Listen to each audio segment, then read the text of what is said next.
Assalamualaikum warahmatullahi wabarakatuh. Jadi dalam video kali ini saya akan teruskan kita punya explanation ataupun perbincangan kita dalam learning outcome 10.1 D2.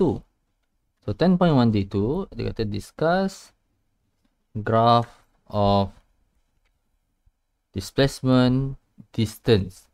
Okey, apa dia graph displacement distance? Okey, kita kena ingat displacement, bila cakap displacement dia merujuk kepada nilai y.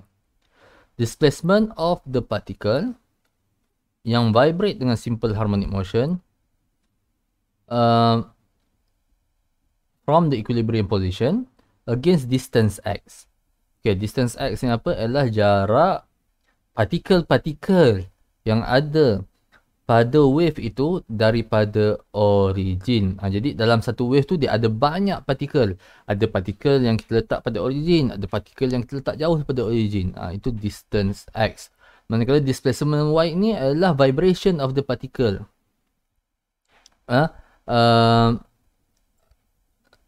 Dalam simple harmonic motion. Dan y ini diukur daripada equilibrium position. Okay, so apa dia graph y against x ni tunjuk pada kita? The graph shows the displacement y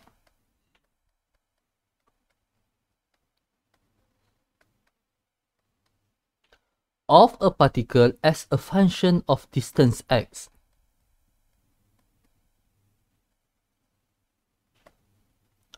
For a specific time. For a specific time. Jadi bila kita nak bincang ataupun nak discuss, sama ada kita nak sketch ataupun kita nak interpret graph y against x, nilai t dia kita kena tahu. Okey, pada masa t sama dengan kosong, bagaimanakah kedudukan partikel itu? Pada distance x yang berbeza. Pada t sama dengan 5 saat sebagai contohnya. Mungkin partikel yang pada origin tadi telah bergerak di tempat lain dan sebagainya. Partikel pada x sama dengan wavelength dah bergerak pada tempat lain dan sebagainya. Jadi kat sini nilai t adalah nilai yang kita gantikan dalam kita punya function. So mari kita consider the equation of wave yang general. Y is equal to a sin omega t minus kx. Okay. The negative sign in this equation indicates that the wave is travelling to the right. The wave bergerak ke kanan. Okay.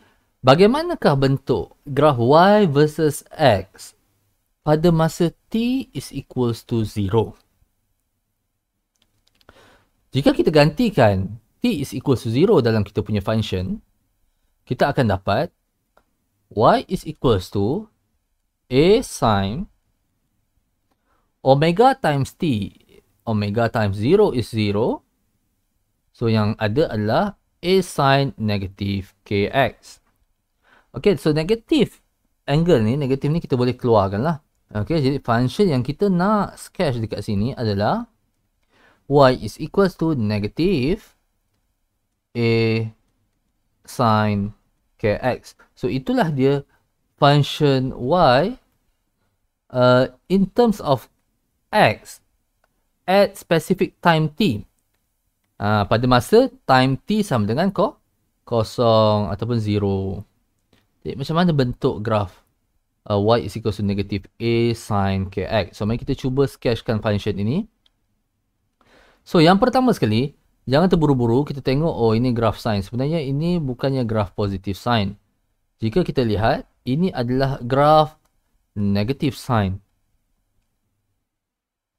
Okay, so untuk yang ini kita tak ada plus minus pi ke apa ke. Jadi kita boleh terus sketch axis y. Kalau ada value, dah tahu unitnya, jangan lupa untuk kita labelkan unit pada graph ini against x. Juga unit x dan y tidak semestinya sama. Kalau dalam soalan tak semestinya sama. So tengok betul-betul apa unit x, apa unit y dalam soalan untuk kita sketchkan function ini.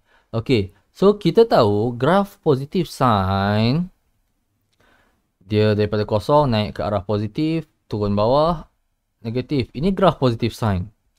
Okay, tapi graph negative sign dia terbalik lah daripada tu.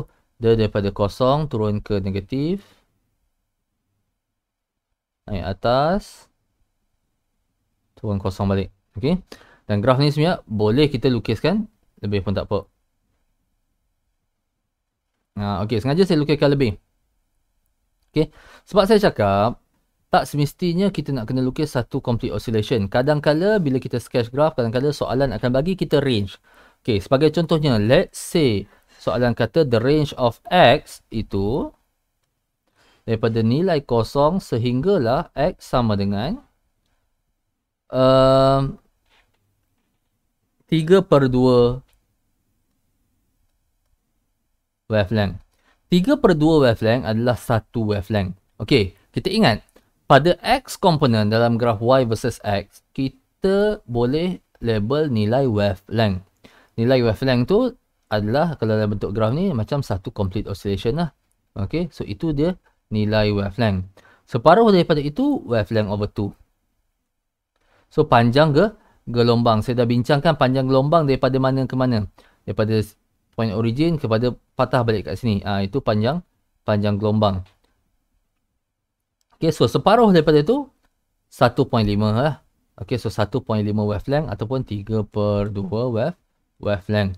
Okay, so setiap soalan mungkin dia akan bagi range yang berbeza. Kalau tak bagi range, awak mungkin boleh lukiskan satu cycle juga. Tapi kalau bagi range, kita kena tengok range soalan itu bagi apa. Okay. So jangan lupa juga untuk kita labelkan nilai amplitude. Okay, nilai Y, maximum value of Y itu kita panggil sebagai maximum displacement of the particle ataupun amplitude. Dan juga negative amplitude dekat bawah. Apabila kita lukis, kita lukis garis putus-putus tu. Kosong jangan lupa label. So itu basically bentuk graf Y is equals to negative A sin Kx. Pelajar semua, bila kita kata discuss graph, selain daripada kita sketch, kita kena tahu juga apakah information yang boleh kita dapatkan daripada graph Y versus X. Daripada graph Y versus X, benda yang paling mudah sekali yang kita boleh tahu, kita boleh dapat adalah nilai amplitude. So bila kita interpret, kita baca nilai maksimum, nilai Y itu adalah amplitude, the maximum displacement of the particle from the equilibrium position. So itu tak ada masalah. Itu yang pertama lah. Yang kedua, since X component kita adalah nilai X distance, kita boleh interpret nilai wavelength.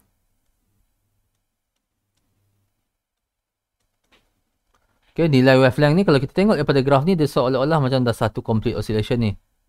Satu, atas lagi, turun bawah lagi. Dekat situlah nilai wavelength kita.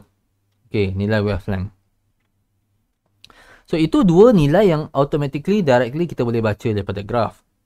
Cumanya, kalau kita dah ada nilai wavelength, automatically kita boleh kira nilai wave number, yang ini sama dengan 2 pi over wavelength. So daripada graf ni dapat nilai wavelength, kita boleh kira nilai wave number. So itu adalah benda yang kita boleh interpret daripada graf Y versus X. Ingat Y versus X at specific time t, dia kena bagi tahu nilai t. Dan kita masukkan nilai t itu dalam function kita, baru boleh kita dapatkan function y in terms of x. Jadi, nilai t ni boleh dibagi apa-apa value saja. Boleh dibagi 1 saat, boleh bagi 2 saat. Okay, sengaja saya nak tunjuk kat sini. Katakanlah dia bagi nilai t 0.25 period. Okay, 0.25 t. Dalam exam sebenar tidaklah dia bagi dalam sebutan t, dia akan bagi nilai saja dan kita terus gantikan dalam function kita. Okay, sebabkan function saya ini adalah function general, saya masukkan nilai time dalam sebutan period. So, at t is equal to 0.25t, kita punya function y akan jadi sama dengan a sin omega times 0.25t. Now, kita kena ingat bahawa nilai omega ataupun equation omega sama dengan 2 pi over t. Okay, so kat sini lah.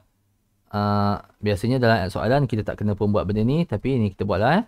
Gantikan 2 pi over t, omega tu sama dengan 2 pi over t. times 0.25t minus k times x.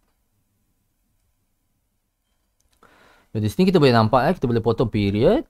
2 kali 0.5, 2 kali 0.25 is equal to 0.5. Jadi sebenarnya function saya akan dapat y is equal to a sin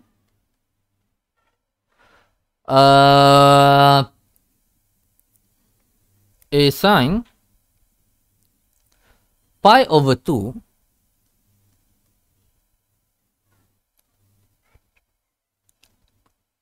minus kx. Okay, kita rearrange ke equation ni. Saya nak nilai kx tu kat depan. Okay, saya nak nilai kx itu di hadapan lah. Okay, kalau saya rearrange ke equation ni, dia akan jadi y is equals to a sin negative kx plus pi over 2. Okay, susah sikit kalau kita nak sketch graph macam ni. Okay, pasal dia negatif kx plus pi over 2. Apa kata negatif ni kita bawa keluar? Kalau negatif ni kita bawa keluar, para pelajar semua, dia akan jadi negatif a sin positif kx minus pi over 2. Okay, so apa yang saya buat? Saya bawa keluar negatif sign tu kat luar tu. Okay, saya harap semua dapat tangkap benda tu. So, sekali lagi lah. So, negatif sign ada kat situ. Okay, saya factorize negative sign. So, dia akan jadi negatif kat sini. Okay, dan positif ni akan jadi negatif lah. Ini dah tak ada lah.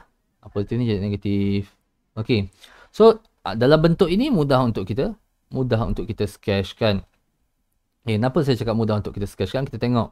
Okay. Dia dah dalam bentuk a sin kx plus minus pi over 2. Okay, so dekat sini kita nampak function kita adalah negative sign asalnya. Okay, dan tetapi perhatikan kita ada minus pi over 2. Dari segi bentuk graf, minus pi over 2 ni macam mana kita nak lukis graf yang ada minus pi over 2 ini. Okay, so kita tengok. Yang pertama sekali, kita sketchkan dulu bentuk negative sign. Negative sign, saya ulang banyak kali lah. Negative sign bentuk macam mana? Dia terbalik lah dengan sign. Okay, so bentuk dia negative sign.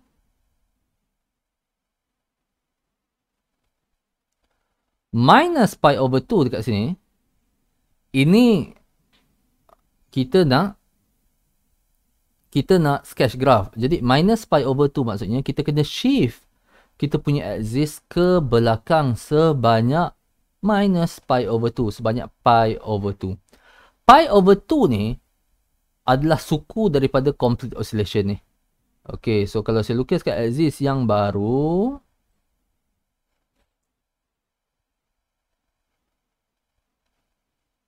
Okay, asalnya dah dekat sini. Ini axis yang asal. Kita shift ke belakang sebanyak minus pi over 2. Barulah kita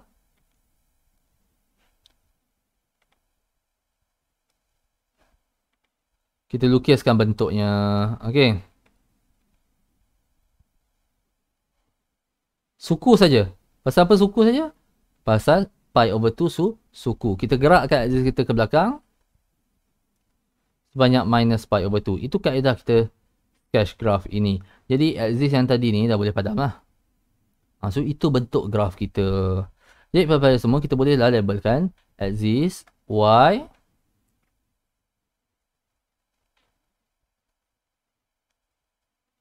versus x.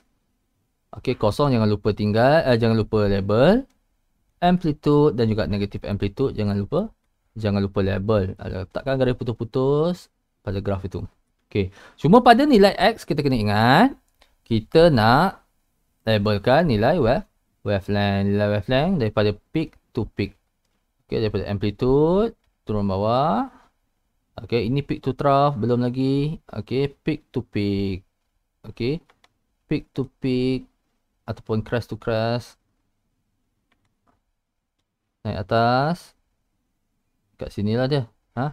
Awak jangan buat macam saya ni. Double-double ni. Saya sengaja nak tunjukkan dekat mana. Dekat mana dia kita nak label wavelength tu. Supaya awak jelas nampak apa dia satu oscillation tu. Yang itu adalah wavelength. Itu adalah wavelength. Okey. Kalau dalam graf ni,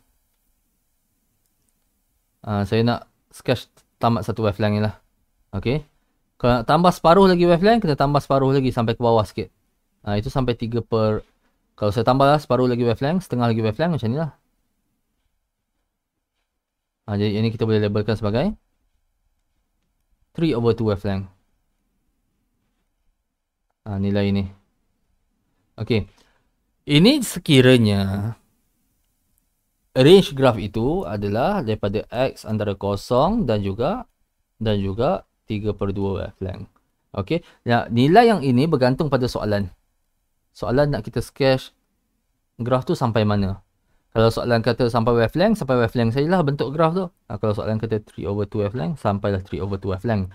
Bergantung pada range yang soalan bagi. Okey.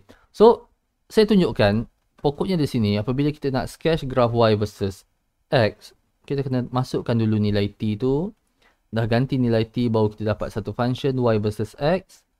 Y in terms of X. Dan barulah kita sketch function itu. Okay, dan daripada graf Y versus X, kita kena ingat ada dua benda yang direct kita boleh baca, amplitude dan juga wavelength. Kalau kita nilai wavelength, sudah pastinya kita boleh cari nilai wave number. So, itu saja untuk video kali ini. Sekiranya ada apa-apa masalah, boleh tanya saya dalam ruangan komen. Dan jangan lupa untuk like, share dan subscribe Matriculation Physics channel for more videos. Thank you for watching.